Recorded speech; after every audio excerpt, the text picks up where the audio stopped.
Kalau menurut saya lebih baik disertasi Mas Hasto kemarin judulnya penyebab kegagalan dan kekalahan Pilpres dan Pileg PDIP di pemilu 2024. Saya rasa itu kajiannya jauh lebih penting dan berdasarkan fakta. Bahasa saya adalah Anda nanti bisa jadi akan menjilat ludah sendiri. Assalamualaikum warahmatullahi wabarakatuh. Berjumpa lagi dengan Dukun Politik Dagelan. Sepertinya dalam 2 minggu ini media darling kita Mas Hasto Kristianto tidak muncul. Sehingga rasanya sepi, tidak ada pemberitaan yang menggigit. Karena kan Mas Hasto yang paling lantang mengkritisi itu disampaikan di hari Minggu tanggal 30 saat acara olahraga. Ternyata Mas Hasto tuh sedang sibuk ujian doktoral, ujian S3.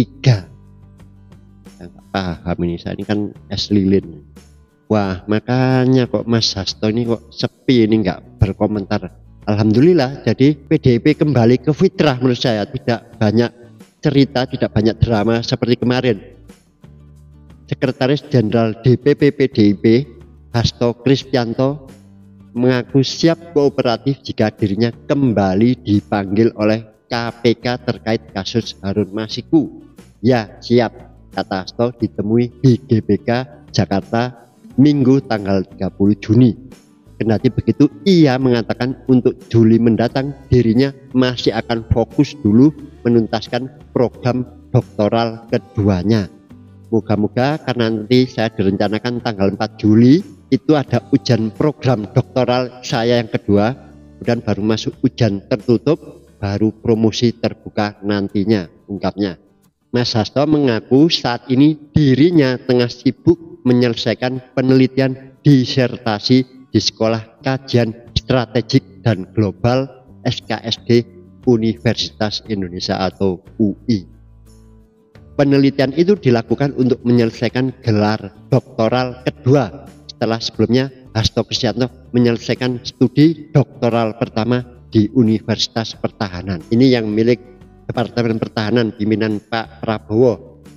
Kalau di Universitas Pertahanan disertasinya tentang teori geopolitik Soekarno, maka di SKSD UI ini fokusnya mengkonstruksikan teori pelembagaan partai dalam kaitannya dengan kepemimpinan strategis Megawati Soekarno Putri, ideologi dan relevansinya terhadap ketahanan partai. Hasto hanya tersenyum saat disinggung persoalan hukum di KPK maupun kepolisian. Ia menegaskan saat ini tengah fokus pada percepatan studi disertasi di SKSD UI. Politikus asal Yogyakarta itu mengaku dirinya bakal mengikuti ujian seminar hasil tahap 2 pada pekan depan. Saya kebut disertasi di UI, nanti ada konstruksi teori pelembagaan partai. Pendekatannya mixed method melalui tahapan kualitatif dengan critical discourse analysis dan fenomenologi. Sedangkan secara kuantitatif juga sudah diselesaikan dengan responden sebanyak 2028 dari seluruh Indonesia, baik dari internal maupun eksternal, khususnya dosen politik, ilmu pemerintahan, PPKN, ketahanan nasional, dan ilmu pertahanan, kata Hasto. Lebih lanjut, Hasto berharap penelitian yang dihasilkan dapat meningkatkan kualitas demokrasi Indonesia. Model yang disusun dengan variabel kepemimpinan strategis, ideologi, pelembagaan partai, dan ketahanan partai dikaji secara komprehensif dan diharapkan dapat mendorong peningkatan kualitas demokrasi di Indonesia melalui pelembagaan partai, tegasnya. Saya kurang paham masalah ujian doktoral ini. Saya kurang paham untuk masalah orang-orang pintar ini. Kalau menurut saya lebih baik disertasi Mas Hasto kemarin judulnya adalah penyebab kegagalan dan kekalahan Pilpres dan Pileg PDIP di pemilu 2024. Saya rasa itu kajiannya jauh lebih penting dan berdasarkan fakta. Kayaknya jauh lebih menarik itu kalau dikaji dan dijadikan topik dari disertasi Mas Hasto. Tentunya ya dari sudut pandang Mas Hasto kan beda kalau dari sudut pandang PDIP dengan sudut pandang pemerintah atau sudut pandang masyarakat. Kalau Mas Hasto kan menyebut ada abuse of power, penyalahgunaan kekuasaan, ada kecurangan yang terstruktur, sistematis dan masif, dan adanya hubungan korelasi dengan bansos. Kayaknya itu kalau dijadikan judul dari disertasi program doktoral Mas Hasto kayaknya lebih bagus itu. Itu bisa jadi bagian dari introspeksi mengapa pasangan capres dan cawapres yang diusung oleh PDIP itu kemarin itu gagal dan mengapa terjadi penurunan pada perolehan suara legislatif. Kayaknya itu lebih relevan Mas Hasto. Itu sekedar usulan saya, mungkin waktunya nggak nutut jadi beliau udah menyiapkan yang lain. Di akhir video saya cuma mendoakan semoga Mas Hasto sukses untuk ujian doktoralnya. Dan poin yang saya tangkap kenapa berita PDIP ini kembali sepi ya karena tidak ada Mas Hasto. Ya, Mas Hasto kan memang media darling yang selalu kritis, menyerang, kritis terhadap pemerintah, terutama pemerintah Jokowi. Maka sepertinya PDIP hari ini kembali ke fitrah.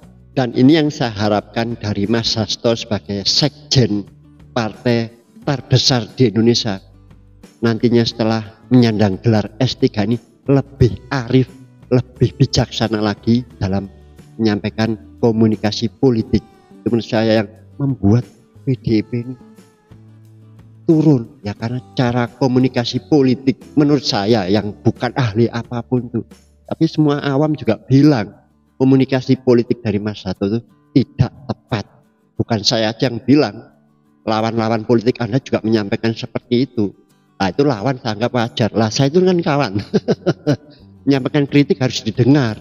Sepertinya satu hal penting yang Mas Hasto lupa sebagai politikus adalah ini prinsip dasar dari kerjasama politik itu, bahwa tidak ada lawan dan kawan yang abadi dalam politik. Yang ada yang abadi adalah kepentingan.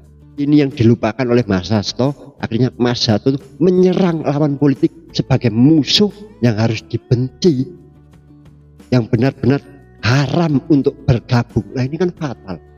Padahal faktanya sekarang ini akhirnya PDIP bimbang karena seperti di beberapa lokasi pilgub, di beberapa daerah pilgub, PDIP sepertinya terpaksa harus bekerja sama dengan lawan politik yang sangat dihujat, dibenci. Ini yang saya tidak setuju, dibenci.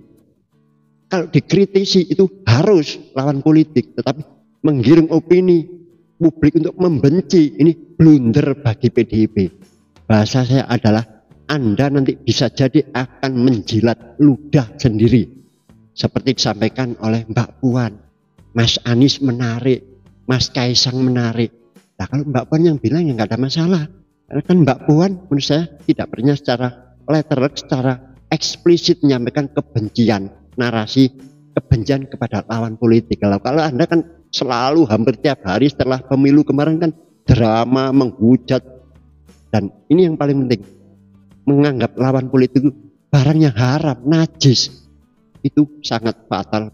Akhirnya hari ini sepertinya Anda dan PDIP itu harus bersentuhan lagi dengan najis dan barang haram tadi kalau ingin menang.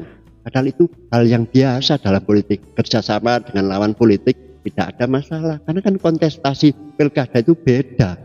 Tapi Anda sudah membuat fragmentasi, buat polarisasi dari pusat sampai bawah. Itu membuat kader PDIP di bawah jadi repot, jadi serba salah.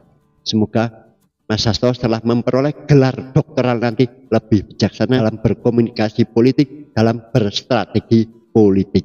Semoga bermanfaat. Assalamualaikum warahmatullahi wabarakatuh.